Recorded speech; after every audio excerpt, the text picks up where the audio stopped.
अब भी अगर आप सो नहीं रही तो मुझे अलादीन और उसके जादुई चिराग की दिलचस्प कहानियाँ सुनाइए ना। काफी पुरानी बात है।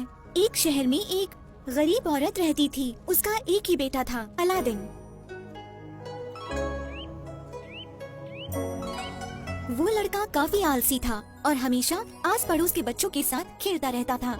जब उसकी माँ ने देखा कि उसका बेटा नहीं सुधरने वाला, तो उसने अपने शौहर की दर्जी की दुकान बेच दी और गुजारा करने के लिए चरखा चलाने लगी। एक दिन जब अलादीन बच्चों के साथ खेल रहा था, तो वहाँ पर एक जादूगर आया और खेलते हुए अलादीन को घूरने लगा। यही वो लड़का है जिसकी मुझे तब से तलाश थी, जब से मैं अपनी सरजमीन से आया हूँ।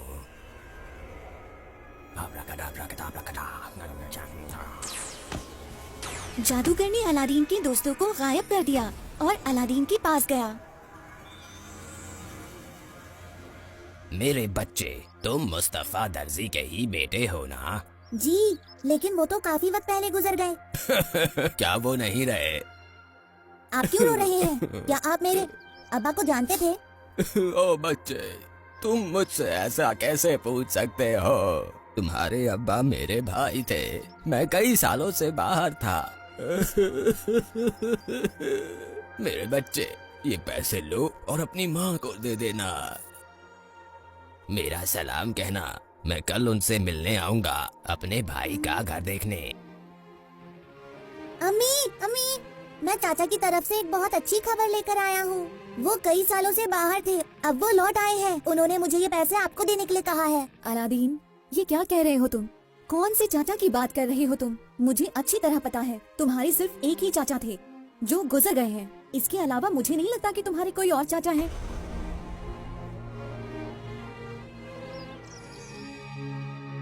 दरवाजे पर दस्तक हुई और जब अलादीन और उसकी माँ ने दरवाजा खोला, तो बाहर वही जादूगर आंसू बहाते हुए खड़ा था। मुझे वो जगह दिखाओ जहाँ मेरा भाई बैठा करता था। उसे वो जगह दिखाई और जादूगर वहाँ खड़ा होकर तब तक रोता रहा जब तक वो बेहोश नहीं हो गया। अलादीन की माँ को यकीन हो गया कि वो आदमी सही कह रहा है। उन्होंने उसे खाना खिलाया, बातें की और फिर वो चला गया। अगले दिन सुबह वो जादूगर अलादीन के घर आ गया। उसने दरवाजा खटखटाया। अलादीन ने दरवाजा खोला। भतीजे, आज मैं तुम्हें ऐसी जगह दिखाऊंगा जिसे तुमने अपनी जिंदगी में कभी नहीं देखा होगा। जादूगर और अलादीन चलते चलते शहर के बाहर आ गए।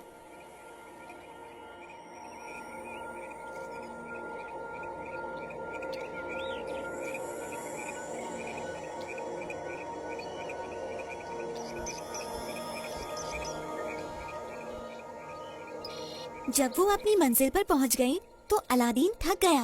प्यारे भतीजे, तुम थोड़ा आराम क्यों नहीं करते?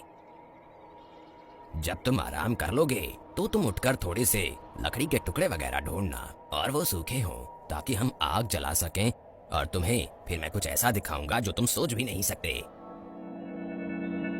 आराम करने के बाद अलादीन उठा और छोटे छोटे लकड़ी के टुकड़े जमा करने लगा। फिर जादूगर ने जादू से लकड़ियों में आग लगा दी।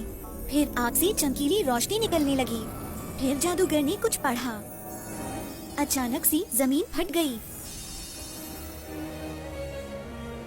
मेरे प्यारे भतीजे, अगर जो मैं कहूँगा वो करोगे तो तुम दुनिया के किसी भी बादशाह से ज्यादा अमीर बन जाओगे, क्योंकि इस गुफा में खजाना भरा पड़ा है। आप मुझे बताइए क्या करना है। आप जैसा कहेंगे मैं वैसा ही करूँगा। भतीजे, ये अंगूठी तुम्हें हर तरह के खतरे और नुकसान से बचाएगी। अलादीन, वैसे ही जाना जैसे मैंने कहा। मैं चाहता हूँ कि तुम बड़े ध्यान से इन सीढ़ियों से नीचे चले जाओ। जब तुम नीचे चले जाओगे, 4 बड़े बड़े कमरे दिखाई देंगे और हर कमरे में तुम्हें सोने से भरे हुए बर्तन और सोने और चांदी की दूसरी कीमती चीजें दिखाई देंगी। फिर फलों के पेड़ वाले एक बाग में जाना, वो तुम्हें एक छत पर ले जाएगा। वहाँ 30 सीढ़ियाँ चढ़ना, फिर एक चिराग दिखाई देगा। तुम्हें उन सीढ़ियों को चढ़कर चिराग लेकर आना है। उसमें जो कुछ रखा है उसे फेंकने के बाद चिराग अपनी जेब में रख लेना और वापस आते हुए तुम पेड़ों से जो चाहे तोड़ सकते हो, क्योंकि जब तक चिराग तुम्हारे हाथ में है सब तुम्हारा है।